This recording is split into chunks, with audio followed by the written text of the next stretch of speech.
Era una niña de 7 años, de sonrisa brillante y mirada que buscaba el mundo con curiosidad. Alma Delgado vivía con sus padres en una casa sencilla, pero llena de afecto. Su vida era tranquila, rodeada de juegos en la calle y tardes de dulces con su madre. Su mayor ilusión era asistir a la feria del barrio, subirse a la rueda y reír como si el cielo estuviera cerca. Pero un día, sin previo aviso, Alma desapareció entre la multitud. Nadie la volvió a ver. Hoy contaremos la historia de Alma Delgado. Quédate hasta el final para conocer la verdad. El 15 de marzo de 1993, la señora Antonia Gutiérrez, una mujer viuda de edad avanzada y voz temblorosa, llegó hasta la jefatura de barrio en Colonia La Soledad, una zona antigua y populosa de Veracruz. Dijo que desde hacía varios días sentía un olor extraño proveniente de la casa contigua a la suya. Afirmó que no era humedad ni descomposición animal, sino algo que le revolvía el estómago de solo pensarlo. La vivienda en cuestión estaba cerrada desde hacía más de 2 años, desde la muerte de su antiguo dueño, un comerciante solitario llamado Don Hilario Morales. La mayoría de los vecinos ya se habían acostumbrado a ignorar aquel inmueble cubierto de maleza, con rejas oxidadas y vidrios rotos. Pero para Antonia, ese hedor era nuevo, diferente, y algo le decía que no debía callar. Su denuncia fue registrada, aunque sin urgencia. Sin embargo, un exagente de policía que se encontraba en la jefatura por asuntos administrativos escuchó la conversación y no pudo evitar intervenir. Su nombre era Tomás Barrera, un hombre de 60 años, retirado desde hacía 5, que todavía llevaba consigo la mirada inquieta de quien alguna vez se sintió responsable de algo inconcluso. Esa noche, Tomás no durmió. No por el olor, que él no había sentido, sino por el recuerdo que se le reactivó con violencia. El caso de la pequeña Alma Delgado, desaparecida exactamente 10 años atrás, en esa misma colonia. Había sido uno de los casos que más lo marcaron durante su carrera, no solo por la ausencia de respuestas, sino porque él, en lo más profundo de su conciencia, siempre creyó que había pasado por alto algo importante. A la mañana siguiente pidió acceso al archivo municipal y localizó la dirección exacta de la antigua casa de Don Hilario. Confirmó que se encontraba a solo 2 cuadras del parque donde Alma había sido vista por última vez en 1983. La coincidencia lo heló. A pesar de no contar con una orden judicial, decidió acercarse al lugar, acompañado de su antiguo compañero Emilio Ríos, quien aún permanecía activo en la fuerza. Forzaron la puerta trasera con cuidado y entraron. El aire estaba cargado. Era una mezcla de humedad, encierro y algo más, denso, como si las paredes guardaran secretos que deseaban salir. Recorrieron la cocina, la sala cubierta de polvo, y al llegar al patio trasero, lo vieron. Una zona de tierra removida, vieja pero distinta del resto. Las plantas crecían de forma irregular y el olor ya no era solo sospechoso, era claramente insoportable. Tomás sintió que el pasado lo alcanzaba. No sabía aún lo que encontraría, pero algo dentro de él le decía que por fin estaba cerca de una respuesta que había esperado durante 10 años.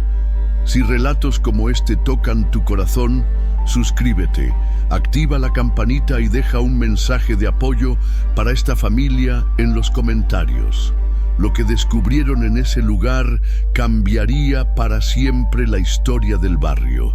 10 años antes de esa visita silenciosa a la casa abandonada, la colonia La Soledad vivía uno de sus días más esperados, el inicio de la Feria Patronal de San Andrés. Era 22 de junio de 1983 y las calles ya comenzaban a llenarse de música, papel picado y el aroma inconfundible de los antojitos típicos. Las familias decoraban sus fachadas con luces de colores y se preparaban para noches de fiesta. Entre ellas estaba la familia Delgado. Alma era el único tesoro de don Ernesto y doña Mireya. Una niña de 7 años, con trenzas negras bien apretadas y un vestido azul con lunares blancos que su madre había cosido con sus propias manos. Vivían en una casa de fachada azul pálido, humilde pero alegre, a pocas calles del parque donde cada año se montaban los juegos mecánicos. Alma era curiosa, preguntaba todo y se emocionaba con las cosas más pequeñas. Esa mañana se había levantado mucho antes de lo habitual, solo para mirar por la ventana y asegurarse de que los camiones de la feria ya estuvieran instalados. Su padre, mecánico de oficio, se despidió de ella prometiendo que regresaría temprano para llevarla a ver la rueda de la fortuna. La abrazó con fuerza, como lo hacía siempre antes de salir, sin imaginar que ese gesto cotidiano sería el último. Mireya preparó el desayuno: pan dulce, café y un poco de plátano con miel, pero Alma apenas comió. Estaba impaciente, preguntando cada 5 minutos si ya podía ir a la feria. A las 3 de la tarde, después de terminar de planchar un vestido que le habían encargado, Mireya autorizó a Alma a salir con las hijas de su vecina. Le entregó 2 monedas grandes y le repitió, como siempre: «No te separes de ellas ni un segundo, ¿sí?». La niña asintió con entusiasmo, besó a su madre y salió corriendo con sus amigas hacia el parque. No volvería a cruzar esa puerta. El parque estaba repleto. La música competía con los gritos de emoción de los niños y el aire estaba cargado del dulce olor a algodón de azúcar. Las niñas fueron primero al carrusel, luego comieron una bolsa de frituras y se acercaron a ver un espectáculo de payasos. Fue después de ese número que todo se descontroló. Una de las niñas, llamada Mariela, se dio cuenta de que Alma ya no estaba. La buscaron alrededor, preguntaron a los vendedores, pero nadie parecía haberla visto. Solo una niña más pequeña recordó algo. La vi hablando con un señor de sombrero. Estaba cerca del carrito de dulces. A las 5:30, Mariela regresó corriendo a casa de los Delgado. El grito de Mireya fue tan desgarrador que se escuchó por toda la calle. En cuestión de minutos, los vecinos comenzaron a salir de sus casas y el bullicio de la feria fue reemplazado por una inquietud que helaba la piel. Lo que ocurrió después marcó para siempre a toda la colonia. Quédate con nosotros hasta el final, porque lo que se descubrió cambiaría muchas vidas. Las primeras horas tras la desaparición fueron un torbellino de confusión, miedo y negación. Ernesto llegó a casa a las 6 en punto, como había prometido. Llevaba una bolsa con panecillos dulces que había comprado para compartir con su hija después de la feria, pero en lugar de encontrarla esperándolo en la entrada, vio a Mireya sentada en el umbral, rodeada de vecinos, con el rostro cubierto en lágrimas y la voz apenas audible. Solo pudo decir: «Alma no está, no aparece». Sin cambiarse la ropa del trabajo, Ernesto salió corriendo hacia el parque. Allí lo esperaban más de 20 personas que ya se habían organizado por iniciativa propia. Dividieron la zona en sectores. Unos buscaron detrás del escenario, otros revisaron los juegos y varios más interrogaron a los vendedores. Cada rincón fue registrado. Uno de los feriantes detuvo el funcionamiento de la rueda de la fortuna para facilitar el paso. No hubo gritos ni caos, solo miradas ansiosas y pasos apurados, como si todos supieran que el tiempo era ahora su peor enemigo. A las 7 de la noche, ante la falta de cualquier señal de la niña, se contactó a la policía municipal. El agente en turno solicitó apoyo a la delegación central y a las 7:30 llegó al lugar el investigador Emilio Ríos, junto a 2 oficiales más. Ríos ya tenía experiencia en casos similares, pero sabía que cada minuto contaba, especialmente cuando se trataba de un menor de edad. Lo primero que hizo fue entrevistar a las 2 niñas que habían acompañado a Alma. Mariela estaba alterada, temblando y con dificultad para ordenar lo que había pasado. La más pequeña, Camila, dijo con voz insegura que Alma se había acercado a un hombre que usaba sombrero y que parecía conocerla. No recordaba su rostro, solo que le había hablado con confianza y que ella lo había seguido sin miedo. A Ríos le llamó la atención un punto en particular, el lugar exacto donde la niña había sido vista por última vez. Estaba al costado de la barraca de dulces, donde un pequeño árbol de almendro ofrecía sombra a los clientes. La zona fue acordonada y bajo la luz improvisada de linternas y faroles de feria comenzaron a buscar pistas. No tardaron en encontrar un objeto, un zapato rojo de charol, el mismo que Mireya había limpiado con tanto cuidado esa mañana. Estaba boca abajo, a pocos metros del árbol. No había señales de forcejeo, ni gritos registrados por los feriantes. Nadie había notado movimientos extraños. El parque, aunque lleno, se volvió un laberinto de sospechas silenciosas. La comunidad entera empezó a sospechar de cualquiera que no conocieran de vista. Las próximas horas serían cruciales, y aunque nadie lo decía en voz alta, el miedo crecía con cada minuto que pasaba sin noticias. Porque en la soledad, hasta ese día, ningún niño había desaparecido sin dejar rastro. A las 9 de la noche, la colonia entera ya estaba movilizada. La feria había cerrado. Las luces de los juegos mecánicos permanecían apagadas y los altavoces, que horas antes reproducían música folclórica, ahora emitían un silencio inquietante. No hubo necesidad de que la policía pidiera ayuda. Los vecinos actuaron por voluntad propia. Era como si todos hubieran entendido que no podían irse a dormir sabiendo que una niña estaba perdida entre ellos. Divididos en grupos, comenzaron a recorrer las calles, los callejones y los terrenos baldíos. Usaban linternas viejas, lámparas de gas y hasta veladoras para iluminar las zonas más oscuras. Revisaron debajo de las tarimas, dentro de baños portátiles y detrás de las estructuras metálicas del parque. Ernesto no hablaba, solo caminaba con el zapato rojo en la mano, deteniéndose cada tanto para gritar el nombre de su hija, como si ella pudiera responder desde alguna esquina. Mientras tanto, en la delegación, el investigador Ríos comenzó a cruzar datos. Revisó los registros de feriantes, habló con el encargado del parque y exigió una lista con nombres y lugares de procedencia de todos los trabajadores. La mayoría eran de pueblos del interior del estado, gente que apenas había llegado a Veracruz 3 días antes. Esa información encendió una nueva alarma. ¿Y si el responsable no era alguien del barrio? Sin embargo, otra posibilidad comenzó a tomar fuerza. Las palabras de la niña Camila pesaban cada vez más. Parecía que la conocía. Ríos anotó esa frase en su libreta y decidió cambiar de enfoque. Si Alma había seguido al hombre sin dudar, era porque lo reconocía. Eso significaba que no era un extraño. Y si no era un desconocido, entonces estaba más cerca de lo que pensaban. Las siguientes horas se centraron en revisar casas deshabitadas, locales cerrados y almacenes que nadie había tocado en años. Las mujeres del vecindario se organizaron para preparar café y pan para quienes seguían en las calles.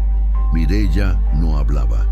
Se había encerrado en su cuarto con una foto de Alma entre las manos. Solo salía cada tanto para preguntar si ya sabían algo, con una voz que parecía más la de una sombra que la de una madre. Al amanecer no había pistas nuevas, ni una prenda, ni un testigo más, ni rastro alguno. El zapato seguía siendo la única evidencia, pero a pesar del cansancio, nadie quería rendirse. Algo dentro de cada vecino decía que aún había esperanza.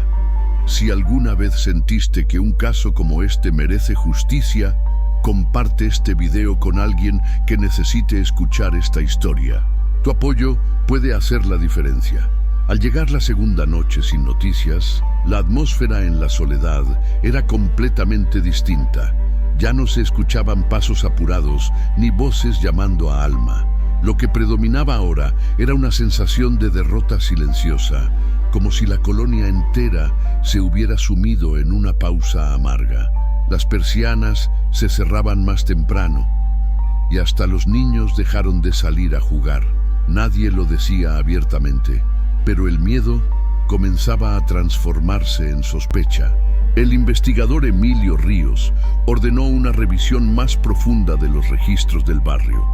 A falta de tecnología moderna o bases de datos digitales, el procedimiento era lento. Se revisaban carpetas físicas, antecedentes penales impresos y actas antiguas archivadas en la delegación. El objetivo era simple: identificar a cualquier residente adulto del sector que tuviera un pasado sospechoso o que hubiera actuado con discreción inusual durante los días de búsqueda.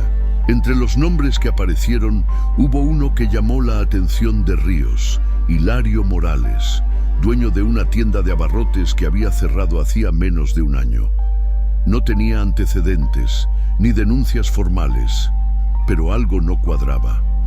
Había sido una de las personas más activas durante las búsquedas, ofrecía ayuda constantemente y hasta llevó agua y linternas para los voluntarios.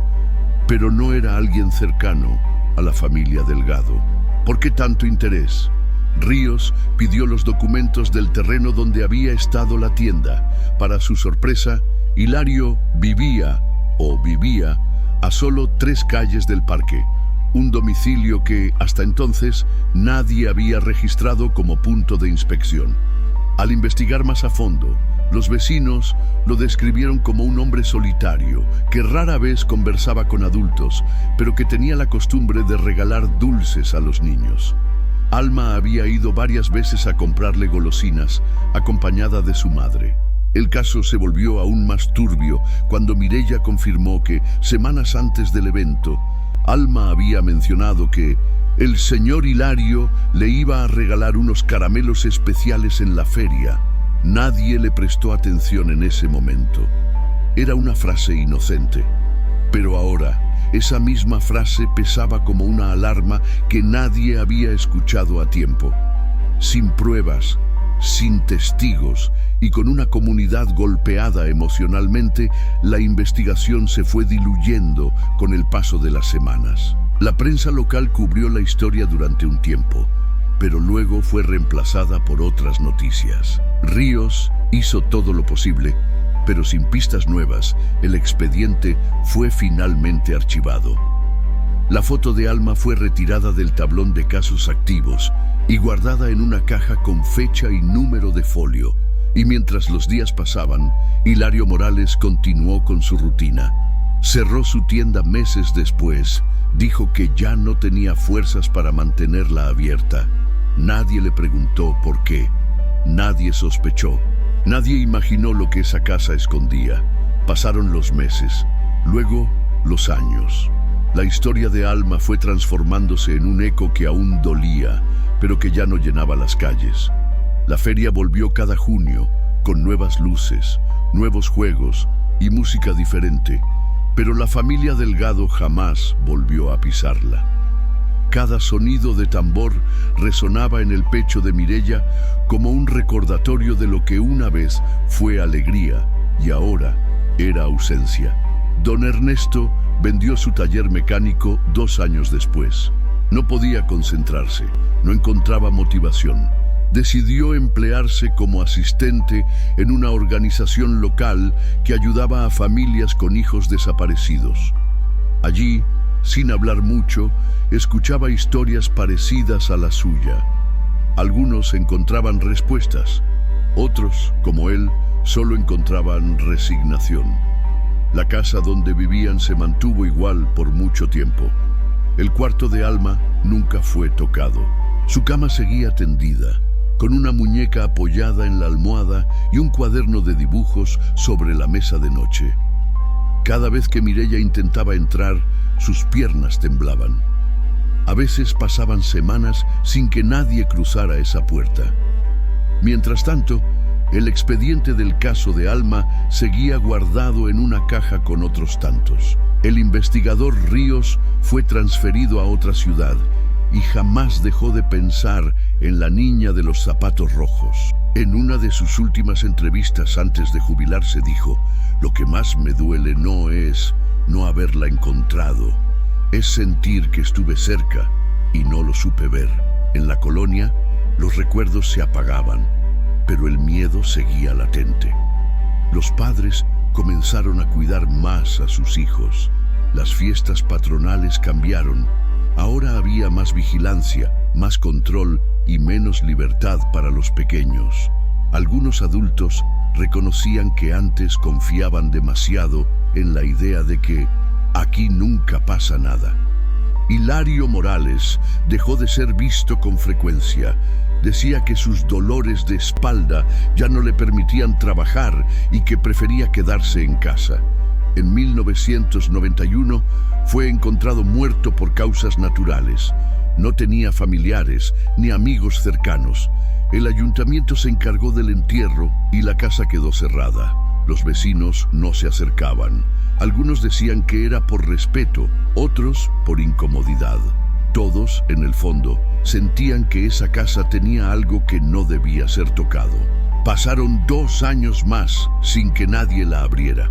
Las plantas del jardín crecieron desordenadas, la pintura de las paredes se descascaró y las ventanas se cubrieron de polvo. Pero una tarde cualquiera, una vecina volvió a notar un olor extraño, algo diferente, y ese detalle, aparentemente insignificante, cambiaría todo lo que se creía cerrado. Si alguna vez pensaste que una pequeña decisión puede reabrir una gran verdad, comenta abajo con la palabra justicia. Queremos saber cuántos aún creen que la verdad siempre encuentra una salida. Antonia Gutiérrez llevaba más de 40 años viviendo en la misma casa, una vivienda modesta de muros claros y portón verde, justo al lado de la antigua propiedad de don Hilario Morales. Desde que él falleció en 1991, la casa quedó abandonada, con las ventanas selladas y el jardín tragado por las plantas silvestres. La gente del barrio evitaba pasar cerca. Decían que se sentía pesado, como si el aire ahí dentro no se hubiera renovado en años. Durante semanas, Antonia notó un olor que no lograba explicar. No era simplemente humedad o basura acumulada. Era más profundo, más penetrante. Lo sentía especialmente por las tardes, cuando el sol daba directo sobre el muro que separaba ambas propiedades. Intentó ignorarlo al principio, pero la incomodidad crecía, hasta que un día decidió acercarse a la comandancia local. No quería hacer escándalo, solo pidió que alguien revisara. Fue entonces cuando Tomás Barrera, exagente de policía ya retirado, escuchó el relato. Su intuición se activó de inmediato. El nombre de Hilario Morales resonó como un eco familiar en su memoria. Recordaba haberlo visto durante los días de búsqueda de Alma Delgado, siempre presente, colaborando, pero nunca había sido interrogado. Era uno más entre la multitud solidaria, o eso parecía. La coincidencia lo inquietó. Con ayuda de su antiguo compañero Emilio Ríos, quien aún estaba en funciones, gestionó una orden de inspección. Esa misma tarde se presentaron en la propiedad. La puerta trasera cedió con facilidad tras forzar una cerradura oxidada. El interior estaba intacto, como si el tiempo se hubiera congelado.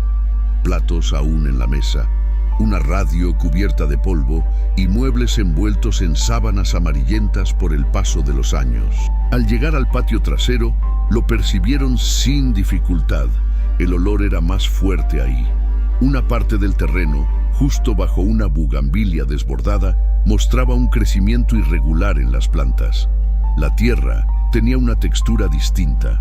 Antonia tenía razón. Algo allí no estaba bien. Tomás no dijo nada. Solo intercambió una mirada con Emilio. Llamaron a la unidad forense de inmediato. El perímetro fue acordonado. Se colocaron cintas de seguridad y comenzaron las primeras verificaciones visuales. El técnico forense señaló que la compactación del suelo sugería que había sido removido muchos años atrás. Nada reciente, pero definitivamente alterado. La excavación comenzó al día siguiente, al amanecer. Vecinos curiosos se asomaban desde las ventanas, en silencio. A menos de 1 metro de profundidad emergieron los primeros indicios. Fragmentos de tela azul desgastada, restos de cuero rojo quebrado, y junto a ellos un pequeño brazalete de cuentas con una letra tallada en madera. Tomás no necesitó más. No hacía falta una prueba científica para saber lo que habían encontrado. Después de 10 años, la verdad empezaba finalmente a salir a la superficie. La confirmación oficial llegó 3 días después del hallazgo. El laboratorio de la Fiscalía Estatal cotejó los restos dentales con los registros escolares que aún conservaba la familia Delgado. No hubo margen de error. Eran los restos de Alma, la niña de los zapatos rojos, la misma que se había desvanecido una tarde de feria y a quien todos habían buscado sin descanso, sin nunca imaginar que estuvo todo ese tiempo tan cerca.